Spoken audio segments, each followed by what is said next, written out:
Ассаламу алейкум, урматтуу көрөрмандар. Сиздер менен кайрадан Көк Бөрү каналы. Бул чыгарылышта эгемендүүлүк күнүнө арналган мелдештин жыйынтыгында кимдер көп салым салды, ким мыкты бомбардир болду айтып беребиз. Ошондой эле алдыда дагы кайсы мелдеш болушу мүмкүн маалымдайбыз. Алгач акыркы жаңылыктар менен тааныштырып кетсек, Көк Бөрү боюнча республикалык чемпионат октябрь айынын ортосунда өтүшү мүмкүн. Облустар аралык мелдеш нарын жергесинде өтүшү ыктымал экендиги айтылууда. Оюндарга суусап турган учурда мындай мелдештер менимче керек. Сиздер кандай ойлойсуздар? Жогорку лигада 12 команда атсалышты. Эң көп салым салган оюнчу намыстын мотору Дастан Русланов болду. Ал бул турнирде 4 оюнга катышып, жалпы 13 салым салды. Тайпалык баскычта бийиктик командасынын тайгазанына 6 улак таштаса, Алтын Альянска 2 жолу таамай ыргытты.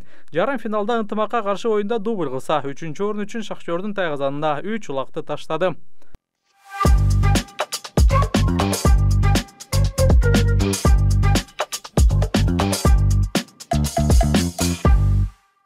Бомбардирлердин тизмесинде 2-чи орунда Өмүрбек Эсенуулу турат. Ынтымактын мотору 11 гол киргизди. Тайпалык баскычта Ак Элбирске каршы оюнда 2 салым салса, ички суу менен болгон оюнда 3 салымдын автору болду. Жарым финалда намыска 4 улак, финалда Достукка 2 улак салды. 3-чү мыкты бомбардир Ынтымактын дагы бир чабуулчусу Майрамбек Рыспеков. Ал жалпы 9 салым салды. Тайпада Ак Элбирске 2 гол, ички сууга 3 гол киргизди. Ал эми жарым финалда намысын тайгазанына 4 улакты таамай ыргытты. Бул мелдеште 4 улак салган дагы бир оюнчу бар. Ал турнирдин мыкты коргоочусу аталган Арген Абдуллаев. Тайпада Арген Аксуу менен Сары Өзөнгө 3төн улак салды. Жарым финалда Достуктун тайгазанында 2 улак салса, намыс менен болгон оюнда бир гана жолу өзгөчөлөндү. 5-чи менен 6-чы орунду Достуктун оюнчулары бөлүшүп алды.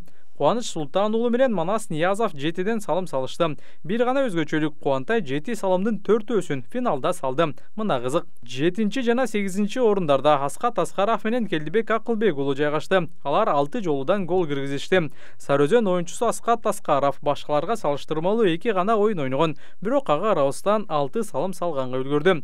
Биринчи лигада мыкты бомбардир наамын Байтегин Омурбеков утту. Бакаята командасынын оюнчусу 4 оюнда 11 салым салды. Анын 3-өсү финалда Айтматов командасынын тайгазанына ыргытылган. Бизден ошол азыр федерациянын атынан ушул федерацияга эмгек сиңирген майкелерибизге кичинекей бир белегибиз бар эле. Сиздер менен бирге тапшырып койгонго уруксат этиңиздер. Ушул Көк Бөрү жаатында 40 жыл болуптур. Ушул инсандын Көк Бөрүдө мээнет кылып эбегейсиз зор салым кошуп жүргөнүнө Умура сертификаты менен азыркы учурдагы калыстардын аксакалы Нураков Эсенкул агайыбызга умурага жолдомо. Мына ушундай умурага жолдомо. Кол чаптыралы көрмөндөр. Өзүбеков Асылбек агай, келиңиз.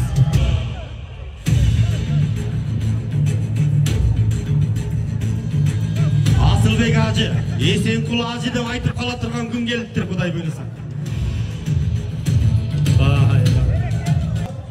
Бөкөнбаев Индузбек агай, келиңиз. Кубатов Казымбек агайыбыз.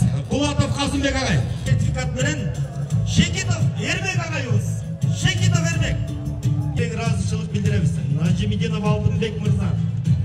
Ошол Рахима Travel компаниясынын генеральный директору.